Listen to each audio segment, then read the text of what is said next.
when I decide to retire, what's the timeline on, tapping into that? Yeah, that's really the key here is the way money comes out. It's going to be income taxed in different ways. You're going to have other sources of income as you go forward. So I just mentioned Social Security that pays a monthly deposit. There are ways to delay, or there are things to consider on delaying Social Security. So if you're not going to turn that income on right away, the Social Security income, you're going to need to start withdrawing money from your investments a little bit sooner, or maybe in a little bit larger of a way until that comes along.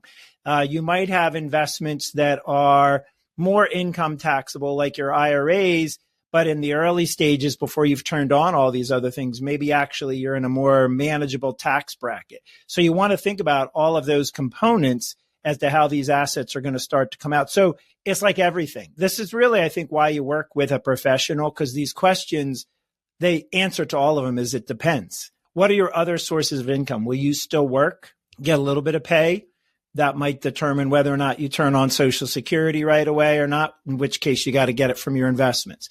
What is your tax bracket you're in? If you are still working a little bit, that might determine whether you get it from an IRA versus your non-qualified or your non-retirement accounts. They're going to have a little bit of a different tax implication. All of those things come into play.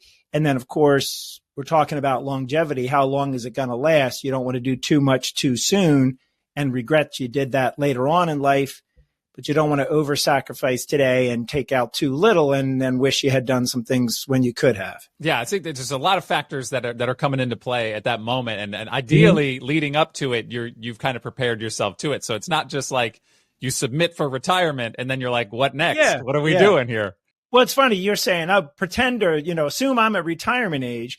But, you and I, having this conversation at your current age, you work it backwards that way. You kind of think about, well, what will I need to spend? And that's how you determine what you need to save.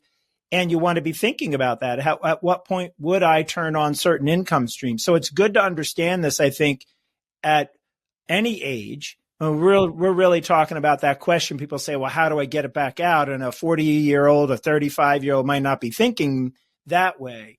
But you still want to work it backwards. I think this has relevance to any age because this is how you're ultimately going to use, or I've talked an awful lot about the purpose. This is the purpose of these investments. So let's work it backwards and see, this is what you're going to need. So how do I get there? Or if we're getting close to being there, all right, I'm ready to flip the switch. What if I flip the switch? What's it going to look like and where's it going to come from?